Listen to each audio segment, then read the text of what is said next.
it's Denise. Welcome to my channel if you're new here, and welcome back if you've been here before. As you may know, I am totally over the moon excited that I'm going to be getting a new puppy in a few months. The litter is due at the end of November. My dog, my current dog, Jay, is 15 years old. He's a beagle. So it's been 15 years since I've had a puppy. And if you have an older dog, that is something you definitely want to keep in mind, is an older dog may not be accepting of a puppy, and you have to have a plan for that. Now, to help make it easier, I did go along with getting a female puppy. I'm first on the list in terms of first to choose amongst the female puppies of the litter.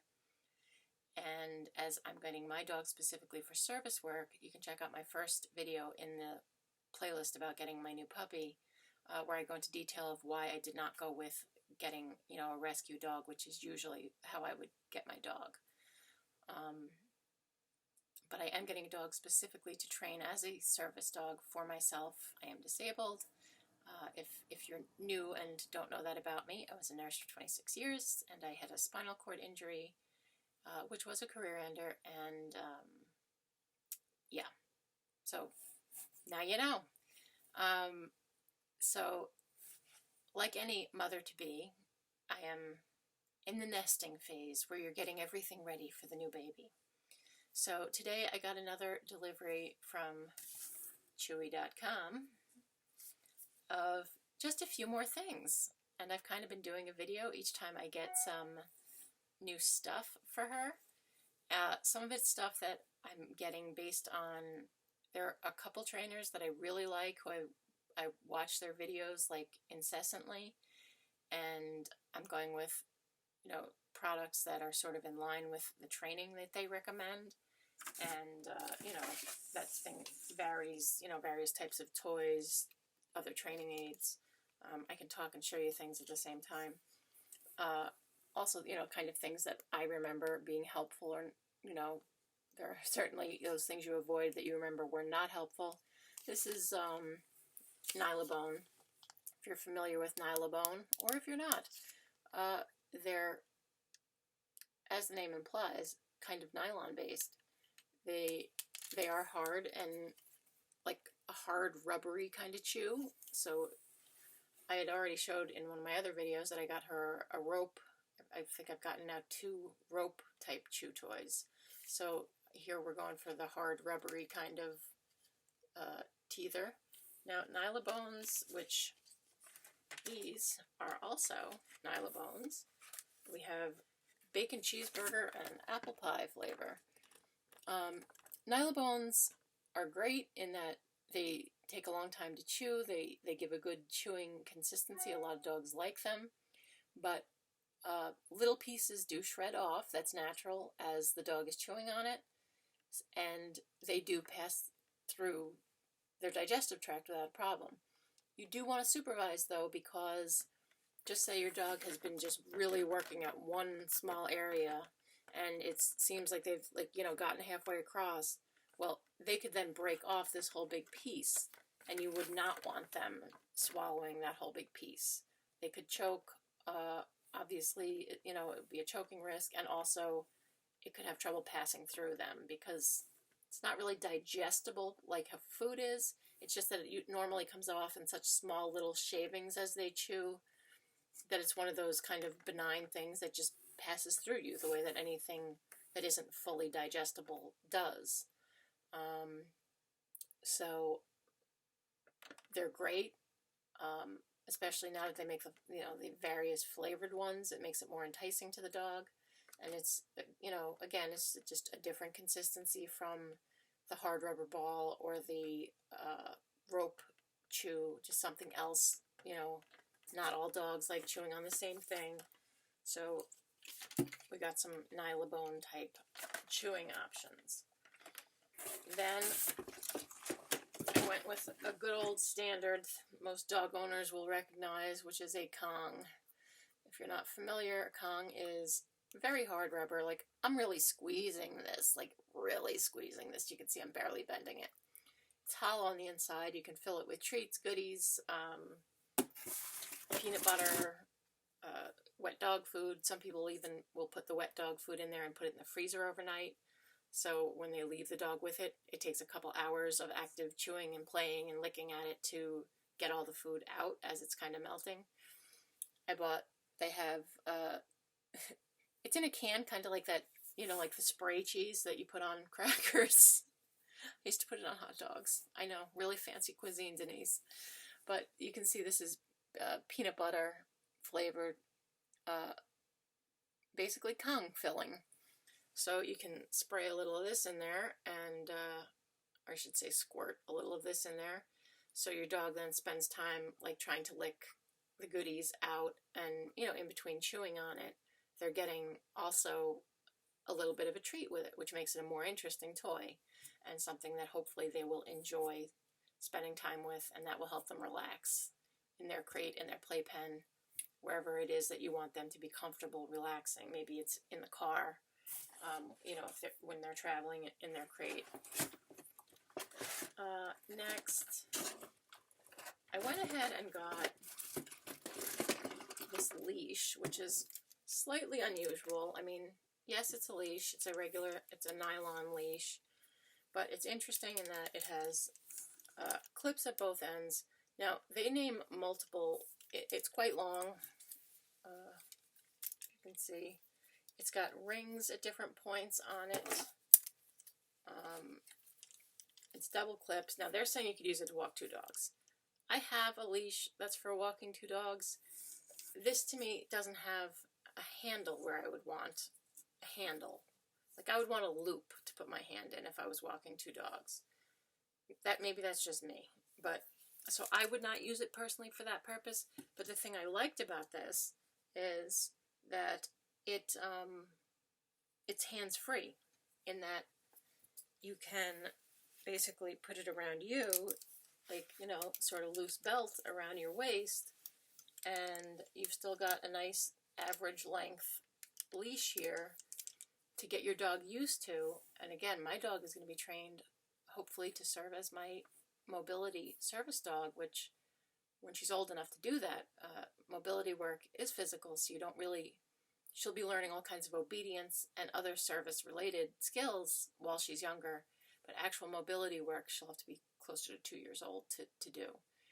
And so she'll be walking like at my left side next to me all the time when she's working. And this can get her in the habit of, even when I'm doing things like, say, carrying groceries in from the car, or, walking from one room to the other in the house doing things, this can help get her in the habit of, I need to walk next to mom. Even if she's not holding the leash, I need to walk next to mom.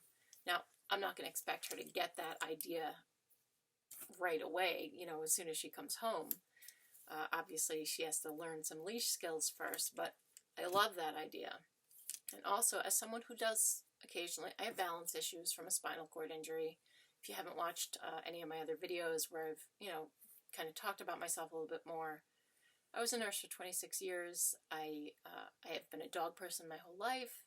I was a horse person most of my life until the spinal cord injury that I had. I ended up having to find homes for my 3 horses. They found wonderful homes, but it was no longer safe for me and not good for them, because when you lose your balance, which unfortunately I do all the time now, ever since the neck injury, tripping and falling in front of a 1,600-pound horse can get you killed. And I really couldn't physically provide all of the care that they needed, the heavy lifting. So tripping and falling in front of a dog is not likely to get you killed. And part of what a mobility dog will do is they use a harness with a rigid handle, much like a guide dog for a blind person, so that while the dog is walking next to me and I'm holding the handle, if I start to lean the other way, the dog learns to brace, like that my leaning without saying something doesn't mean, here, I'm pulling you, I want you to come. It means I'm losing my balance. I want you to kind of counterbalance and help me stay up straight. And if I fall, the dog also learns a command, brace, which means to, get their legs square underneath them and to have their muscles tense and ready, that I'm going to need to kind of use them for balance, to put a little bit of weight, not a lot of weight, but a little bit of weight on their back, on the harness, to stand up. So that's why you want a good sized dog, a dog whose joints are good. I went into in the first video why I didn't pick a rescue. This is why, because I really have very specific needs for the dog, and I would never want to harm a dog by getting a dog who doesn't have the correct body type, size, and health to be able to do what I'm going to be training it to do. So I love that as she gets a little older, I can just put this around my waist, and it's still a long enough leash that she can kind of just get used to. Walking next to me is the right thing to do unless I say otherwise. Along that same line, and again, this is not something she'll be using right at the beginning, and I know that we're going to go through 2 sizes of this, and I want you to see in the important words here, it says service dog in training, which is very different than claiming to have a fully trained service dog. A service dog in training does not have the same protection under the law as a fully trained service dog, although most decent human beings and owners of establishments, if they realize that you're trying to teach your dog and it needs that real life experience to be able, to become a fully trained service dog, it needs that public access. It needs to be able to go into restaurants and learn that it's okay to just sit under the table, and it needs to ignore the people and potentially other dogs that walk by. It needs to go into the store with you and learn to ignore the other people unless you tell it it's okay to interact with the other people.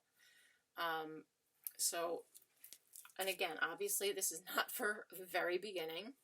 This will be, a little while into our training before I would be bringing her out in public, in places where I'd expect her to be behaving any differently than just any other puppy. But this also gets her used to the idea of that when she's wearing, now this is a soft harness. This is not like what she would be wearing once she's fully trained. And, like I said, a mobility dog has like the standing up rigid handle that you hold on to, that they actually custom make to make up for the height difference between where your hand hangs and the height of your dog. So that handle is made to exactly measure how long you need it to be, so it's the right length for you. This is just a nice soft padded harness that will get her used to the idea that when she's wearing it, it also has reflective straps to make it, like safety when you're walking at night. But it will hopefully give her the idea. It's quite adjustable as far as the size too. So I'm hoping we'll get, oh God, Velcro's so annoying sounding, isn't it? Just trying to show you that, that would be how the front strap adjusts the size. And then we've got the slide and the snap for the belly strap. But yeah, this is not something she's going to wear instantly. But it will be something that's important that she gets used to wearing and getting used to as she gets a little older, getting used to knowing that when this is on, she needs to be focused. And, that she is working when this is on. Now, work is still meant to be fun and meant to, you teach work by play. But you need your dog to learn that when this is on, they have to be alert. Like, when you take it off, then you can go back to, okay, it's relax time, go do your own thing time. But that doesn't occur while this is on so much. They'll get to lay down. Like I said, if you're out with them, you might tell them to sit or lay down and they can just chill while you're visiting with someone or whatever. But a service dog needs to learn that when they're wearing their vest, they're working. And again, I'm not talking about doing this with a puppy as soon as you get them home. But I got this medium size, which will get her through her kind of, adolescent-y size. And then I'll probably have to buy a larger one because she is a standard poodle. So she's going to get to be quite a big dog. But yeah, so that was the last thing that I got. And I'm waiting on an order. I ordered a collection of different toys. So various chew toys, and I think even maybe a plushie or two. So I'll show you those when I get them. I spent this morning cleaning out a closet and organizing where I'm going to be able to keep her things. The closet and the room that's going to be hers. So, yeah. If you're looking for things that you're not necessarily finding like at Walmart or your local store, I find that Chewy.com has a really good selection in terms of different products. So you might want to check that out. And as always, I thank you for watching and taking the time to watch one of my videos. I always appreciate it. Please hit that like and subscribe if you haven't already. Hit the notification bell so you know when I put up a new video. And check out my other videos if you haven't. Also, if you have used any of these products or have other suggestions of products that you found to be absolute must-haves, wonderful things, when you got your new puppy or dog at home, let me know in the comments so I can check those things out. Again, thank you. Please like, subscribe, hit the notification bell. It does matter, and it is appreciated. Have a great day.